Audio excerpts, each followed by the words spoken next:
Bonjour Marine, Bonjour Marion. je suis très contente de te retrouver pour un sujet assez brûlant, en tout cas assez tabou en France, la question de l'argent.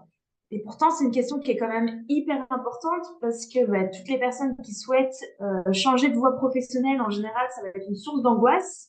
Et je parle même pas des personnes qui souhaitent entreprendre, se lancer à leur compte. La question de l'argent revient quand même assez souvent. Je pense que c'est d'ailleurs souvent la question qui bloque en fait pour les personnes qui souhaitent se lancer à leur compte. Et je voulais te demander justement comment notre relation à l'argent peut finalement nous bloquer dans nos projets professionnels.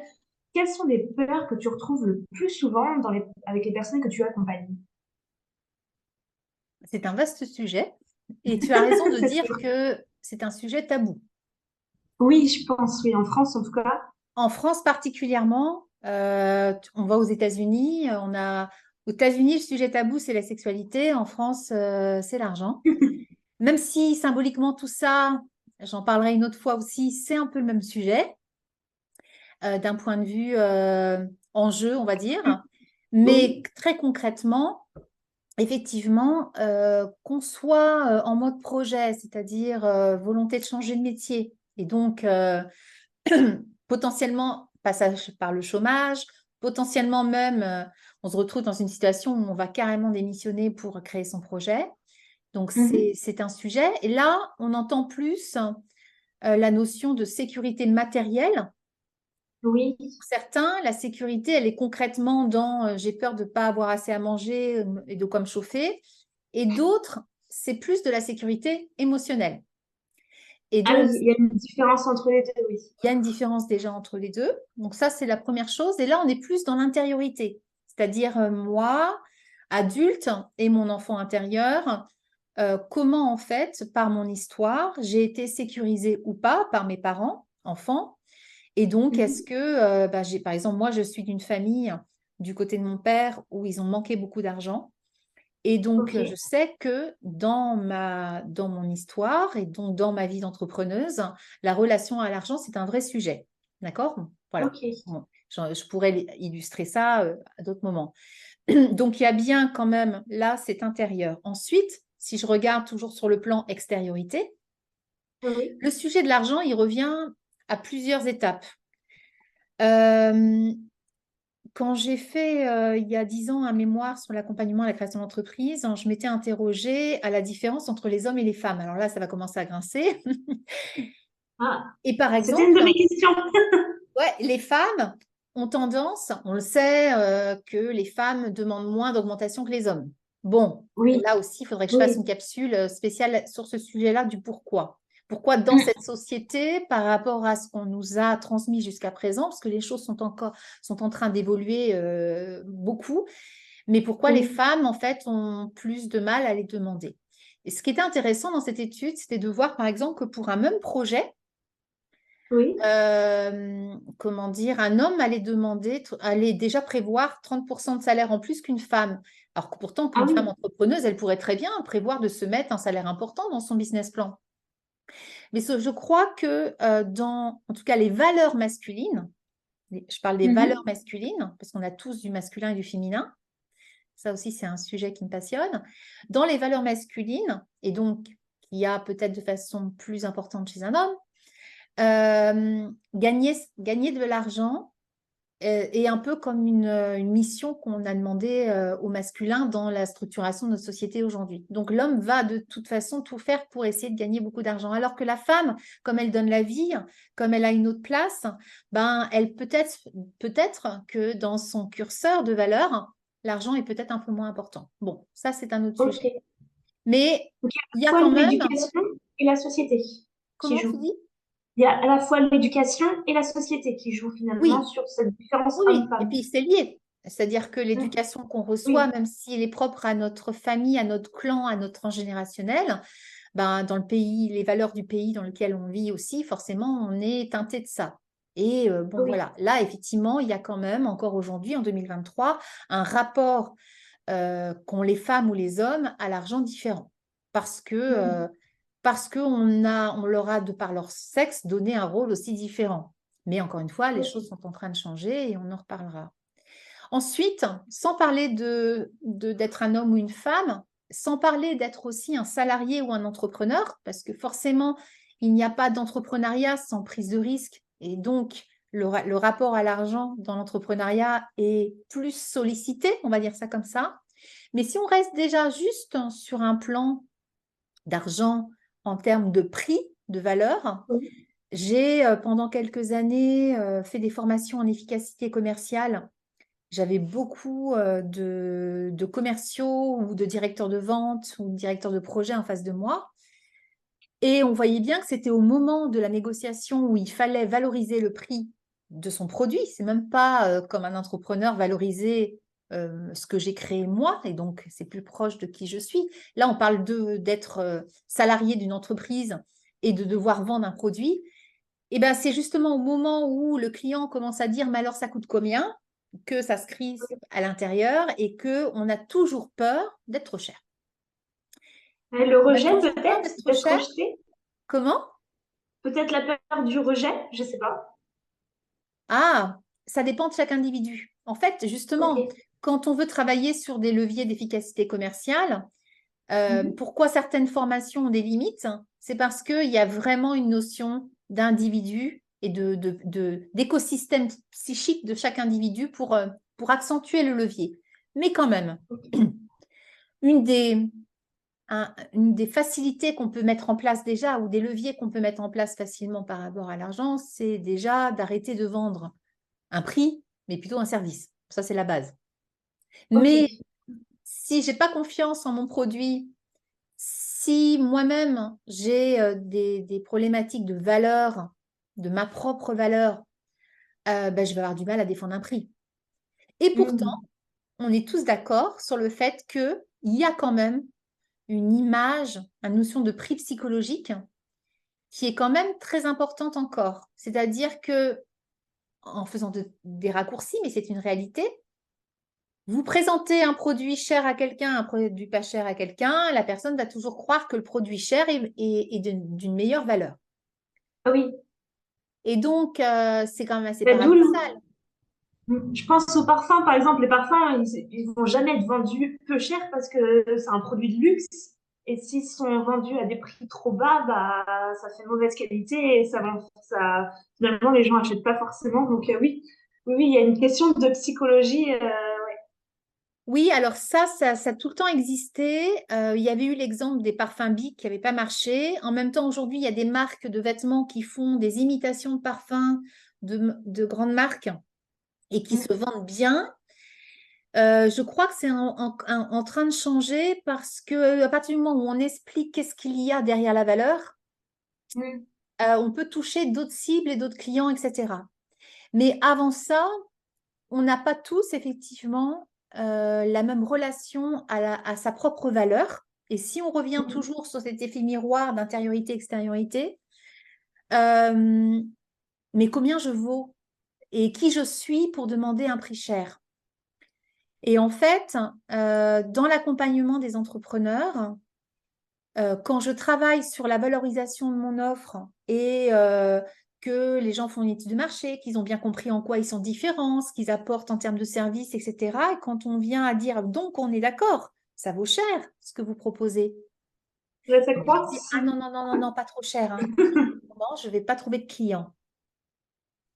Et donc, derrière l'argent, il y a tellement de croyances. L'argent, ça reste quelque chose déjà qui doit circuler. On voit Mm. bien toutes les problématiques qu'il peut y avoir avec le fait aussi de réussir. Ça m'intéresse beaucoup ce sujet-là parce que je trouve que quand la plupart des parcours d'accompagnement à la création d'entreprise préparent en fait à maîtriser le risque et ne préparent Ok. pas à l'abondance. C'est-à-dire qu'on va plutôt préparer les gens à ne Ah, pas faire à faillite. l'échec, presque. Oui, ok. Exactement, Mais pas au exactement, succès. au succès. Et alors, quand le succès est là, waouh, comment je fais? Parce Mm. que c'est difficile aussi de réussir. Parce que, je sais pas si je pense qu'on a tous expérimenté, peut-être, alors imaginons quelqu'un qui a peur de manquer d'argent. Quelqu'un qui a peur de manquer d'argent, il peut avoir plusieurs façons de réagir. Soit, en fait, il va être hyper dépensier, parce qu'en gros, s'il a de l'argent, ben, il ne sait pas quoi en faire. Alors, du coup, en gros, je m'en débarrasse. Soit Mhm. il va énormément épargner, et donc, du coup, il va être figé. Quand il y a eu la crise de 2008, c'est intéressant parce qu'on est quand même dans une période de crise. Oui. Toutes les entreprises américaines, il y a un livre qui s'appelle Triggers là-dessus qui est très intéressant. Il y a 8 des 10 plus grosses entreprises américaines qui se sont cassées la figure. Pourquoi? Parce que quand il y a eu la crise, ils ont mis en place une stratégie de contrôle de gestion. Je m'explique. À l'extérieur, il n'y a plus de clients, on a peur, on est dans l'incertitude. Qu'est-ce qu'on fait? On fait de l'économie d'échelle. Donc, on ne réinjecte pas d'argent pour remettre en place des nouveaux projets et créer et remettre de l'énergie, si vous voulez, dans la symbolique, si tu veux, Oui. dans la symbolique. Mhm. Alors que, au contraire, c'est au moment, et c'est là où c'est compliqué, c'est au moment où à l'extérieur, ça ne va pas, j'ai plus de Mhm. clients, mon marché est devenu trop mature, il y a des contraintes réglementaires qui arrivent, etc. C'est là qu'il faut remettre de l'argent, alors qu'on est dans un moment qui est hyper anxiogène.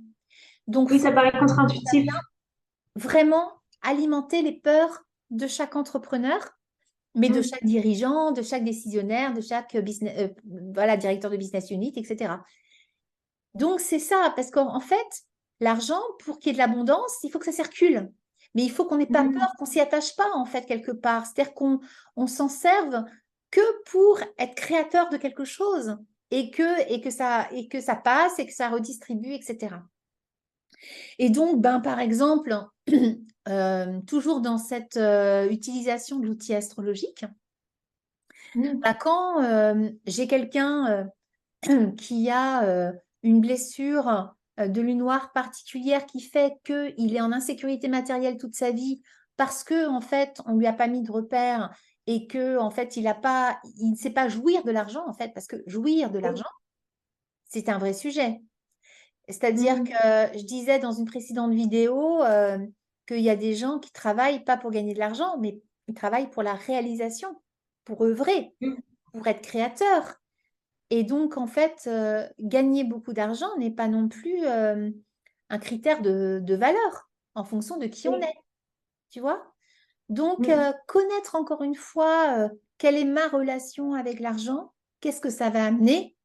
Bah, ça va amener que quand j'ai des décisions à prendre dans mon entreprise, je vais garder le principe de réalité. C'est-à-dire, quand on a une décision à prendre, qu'on soit encore une fois cadre dans une entreprise, directeur d'un projet ou entrepreneur ou indépendant, Oui. le réflexe, ça va être d'aller chercher la réponse à l'extérieur et donc regarder comment ça se passe chez mes concurrents, regarder l'état du marché, etc. Mais en fin Mhm. de compte, plus les voyants sont rouges à l'extérieur, plus je vais trouver la capacité à continuer à pérenniser mon projet à l'intérieur de moi. Et si à l'intérieur de moi, bah, il y a des blessures effectivement de valeur, donc des blessures narcissiques, des blessures de légitimité, des blessures de castration aussi, parce que on peut croire que, euh, comment dire, pour créer de l'argent, pour que l'argent soit là, que l'abondance soit là, il faut que je n'ai pas peur Oui. de passer à l'action. Il faut que je n'ai pas Mhm. peur d'être visible. Il faut que je n'ai pas peur il faut que j'ai confiance en mon pouvoir créateur. Donc, Mhm. c'est bien en affinant quelle est vraiment la blessure qui se cache derrière la problématique à l'argent que je vais Mhm. pouvoir recréer et impulser en fait bah, de la réussite et donc de l'argent. Parce qu'on est dans une société où bah, si ce que je propose euh, trouve un public, c'est normal de se faire payer pour ça. Mhm. Donc finalement, oui, le problème, c'est qu'en période de crise, on va avoir tendance à prendre des décisions qui sont dirigées par la peur. Mais le Oui, but, c'est justement de ne pas être dirigé par la peur pour pouvoir prendre de bonnes décisions éclairées finalement. Et c'est savoir parce que réinjecter. complètement. C'est parce que je me connais et je sais comment se passe le mécanisme de la relation à l'argent à l'intérieur de moi, que Mhm. après je vais pouvoir, avec lucidité et conscience, décider en fonction. et ne pas me laisser avoir par moi-même. Ce que je veux dire Mhm. par là, c'est qu'il y a des projets qui capotent, non pas parce qu'il n'y avait pas de clients, mais parce que j'ai été figée, parce que la peur, ça amène quoi? On se fige. Et quand on se fige, c'est comme si on s'immobilise, et là, c'est comme si on laissait tout l'espace à la peur qui monte, qui monte, qui monte. Et du coup, après, c'est comme une spirale descendante qui n'est pas du tout une spirale vertueuse, ça c'est clair. C'est pour ça que ça aussi, c'est très français, hein. Il n'y a pas la culture de l'échec, mais l'échec, c'est juste extraordinaire parce que si on échoue, c'est qu'on avance, c'est qu'on tire les enseignements d'une expérience. Et Mhm. là aussi, il y a beaucoup de choses à revoir par rapport à l'entrepreneuriat. Ça fera peut-être l'objet d'une autre vidéo d'ailleurs. Il J'espère. faudra qu'on y pense. Ouais. Mais oui, du coup, l'échec, oui, ça amène forcément derrière à se repositionner, retrouver des solutions et derrière avancer. Euh, et donc, justement, je voulais te demander comment concrètement, finalement, tu vas pouvoir aider les personnes à travailler sur leur relation à l'argent. Est-ce qu'il y a il faut d'abord se connaître ou est-ce que ça va être des techniques, encore une fois, peut-être avec l'astrologie ou je pense aussi au génogramme? Peut-être que ça dépend des personnes. Comment concrètement on peut travailler son rapport à l'argent? Alors, bon, il y a toujours cette phase de connaissance de soi qui se passe en individuel. Mhm. Je propose, on mettra les dates dans la bio. Je propose des stages aussi sur 2 jours pour Ok. libérer sa relation à l'argent, là qui sont plus en collectif, parce que je trouve ça intéressant de voir chez l'autre aussi des problématiques qu'on a. Donc, je propose des stages. Tu parlais de l'astrologie, certes, ça m'aide, mais aussi le transgénérationnel est très intéressant. Mm. Pourquoi? Parce que j'ai constaté que parfois il y a des spoliations, des faillites dont on n'avait pas conscience dans son arbre, dans son histoire familiale, qui font que là aussi inconsciemment, en fait, je suis freinée parce que en fait, je porte cette histoire familiale et que du D'accord. coup, ça m'empêche. Il y a comme des boulets aux pieds, en fait, qui m'empêchent d'avancer. Là encore, une fois, c'est reprendre son pouvoir personnel par la conscience. C'est vraiment la conscience qui fait la différence. Quand je dis pas se laisser avoir, c'est que c'est se voir agir, avoir conscience de pourquoi on agit comme ça et acquérir du discernement sur ses prises de Mm. décision et aussi y mettre du sens, de mettre du sens sur son mode de fonctionnement. Et vraiment, moi, ce qui me passionne, c'est de travailler avec les entrepreneurs sur la valeur de ce qu'ils proposent, leur valeur, quoi. De trouver, en fait, je disais tout à l'heure avec quelqu'un, le juste prix. Mm. Le juste prix, mais c'est quoi le juste prix, en fait, de ce que je propose? Bah, pour moi, le juste prix, c'est combien, avec tout le discernement, combien je pense que ça vaut vraiment par rapport à ce que je donne, mais que ce que je donne, c'est par rapport à mes concurrents, mais c'est aussi par rapport à qui je suis, le temps que j'y consacre, le temps de préparation, le temps de suivi de tout ce qu'on veut, etc. C'est La valeur qu'on combien apporte. moi, je pense que ça vaut. Et en fait, le Mhm. bon prix, c'est le prix que mon client idéal est prêt à payer en face. C'est-à-dire qu'il s'agit bien de rencontrer, mais du coup, ça Mm. passe aussi par ma capacité à le communiquer. Parce que si je ne suis pas capable de communiquer à mes clients combien ça vaut, là, on revient justement à des mécanismes classiques de commercialisation, de vente, etc. Oui, le client va le sentir que d'un coup on se crispe. Complètement. Si déjà on n'a pas confiance en son prix, forcément la personne en face, j'imagine qu'elle le ressent. Elle dit, ah, est-ce que c'est qu'il y a un doute? Est-ce que son produit vaut vraiment ce prix-là? Est-ce que je pense qu'il y a aussi une histoire de match où effectivement, si on n'arrive pas à donner Complètement. la bonne énergie dans un sens, forcément le client ne va pas recevoir la bonne énergie dans l'autre côté. Ah ben, c'est sûr que le client, en plus, il le sent. C'est Mm. pour ça d'ailleurs que je reviens à l'histoire de la place, hein. Je repense à la vidéo qu'on a fait sur trouver sa place professionnelle. Oui. Comme moi, je travaille vraiment en 360, c'est vraiment à partir du moment où tu es à ta bonne place dans ton Mhm. offre, il y a le bon prix qui va avec, et là, en fait, tu rencontres ta clientèle. Vraiment, hein. Parce que des fois, les gens s'épuisent à aller chercher plein de clients différents, mais en fait, en se recentrant sur mais quelle est mon intention, à qui je m'adresse, et de se concentrer que sur celle-là, moi, je pense que d'ailleurs, mon client idéal, c'est moi. Quand je dis mon client idéal, c'est moi, c'est que parce que mon client idéal, il va être capable de percevoir ce qu'il y a derrière les mots, il va avoir les mêmes valeurs que moi, il va s'identifier et faire de la projection sur moi, et que donc je suis le meilleur accompagnant, etc. C'est pour ça que même s'il y a aujourd'hui beaucoup de coachs et beaucoup de thérapeutes en tout genre, on a tous en fait quelqu'un qui est fait pour nous, entre guillemets, sur ce moment de vie-là, parce que là, pareil, on est en perpétuelle évolution. C'est un chemin évolutif, ça s'appelle comme ça.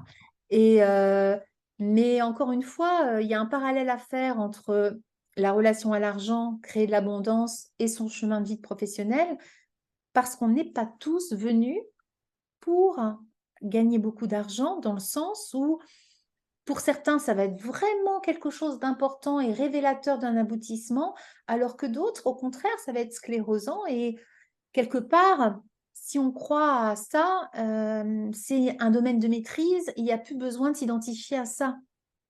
Et je rajouterais aussi, puisque j'accompagne quand même beaucoup de gens vers l'indépendance, etc., et qu'aujourd'hui, ben, il y a des parcours de gratuité à l'accompagnement. Il y a aussi pas mal de blogs, de sites, enfin, on trouve Oui, comme c'est là, vrai. nous, Beaucoup la de vidéo contenu gratuit. gratuite. Il y a beaucoup de gratuité. Et ben, c'est pareil, je pense que pour vraiment bien cheminer, il faut payer. Et Oui, donc, oui, je vois ce que tu... Pour que les gens se sentent finalement concernés, vraiment, c'est ça que tu qu'ils veux dire? s'investissent, qu'ils Mm. prennent un risque. C'est en lien avec ce qu'ils sont prêts aussi à donner, vraiment. Et que si c'est gratuit, alors, j'ai souvent ce genre de débat et d'échange avec certaines personnes de mon réseau. Je Mm. pense qu'on peut, on a tous droit à l'accompagnement, c'est sûr. On a tous droit d'être accompagnés, mais quand même, il y a, on ne doit pas être passif dans l'accompagnement. Ce que je veux dire, c'est que moi, ça m'arrive de décider Mhm. volontairement, consciemment, peut-être, pour certains, d'apporter quelque chose un peu moins cher ou tout ça, mais ça m'appartient. Mais il ne faut pas qu'il y ait de déséquilibre entre moi, ce que je vais donner et ce que la personne me donne. Et surtout que pour que ça marche, il faut que la personne ait fait un effort. Euh, Mm. vous savez, tout est relatif. Quelqu'un qui va gagner 10 000 euros par mois, vous lui demandez 70 euros pour une séance de coaching, il va se dire, mais c'est quoi ce truc, etc. Donc, il faut s'adapter aussi à ce que l'autre, à ce que ça coûte à l'autre, en fait, hein. Mais Mm. en tout cas, à la fois, c'est fluide.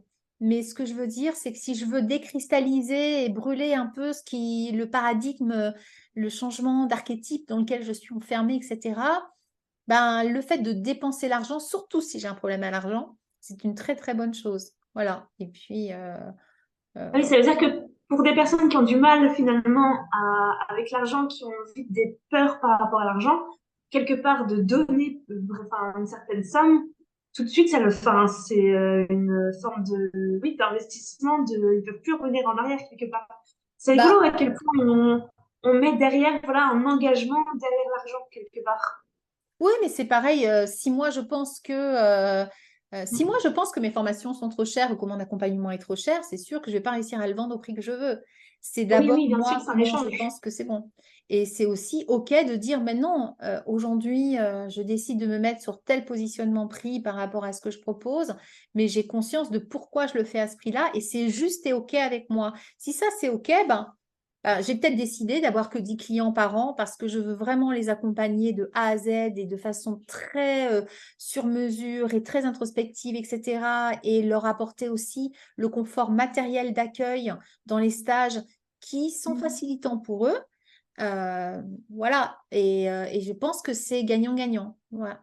Mais Mm. tout ça n'est qu'une histoire aussi de point de vue et tout. En tout cas, ce qui est sûr, c'est que l'argent, c'est comme si c'était le réceptacle de beaucoup, beaucoup de peur.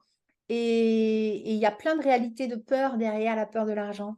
Et donc, Mm. c'est ça que je propose. C'est comme on est là quand même pour monter des projets profitables. Oui, bah oui. Regardons ensemble qu'est-ce que ça veut dire C'est pas du profitable. bénévolat. C'est ça. Regardons ensemble qu'est-ce qui est profitable pour nous et ne fuyons pas le sujet de la valeur et prenons confiance et réconcilions-nous avec nos critères de valeur pour mieux vendre demain. Ça, c'est sûr. Mm. Et Ok. voilà. Et c'est un sujet qui est très, très vaste. Et ben, je te réinviterai pour qu'on échange dessus avec des points un peu plus précis sur les profils de personnes, si tu le souhaites. Très bien, parfait. Ben, je pense une vidéo, par exemple, sur la relation argent homme-femme, en tout cas, moi, je trouverais ça très intéressant, donc à voir pour une D'accord. suite. Ok, Marion, je Merci note. beaucoup. Merci Merci beaucoup à pour cette toi. interview. À À bientôt. bientôt.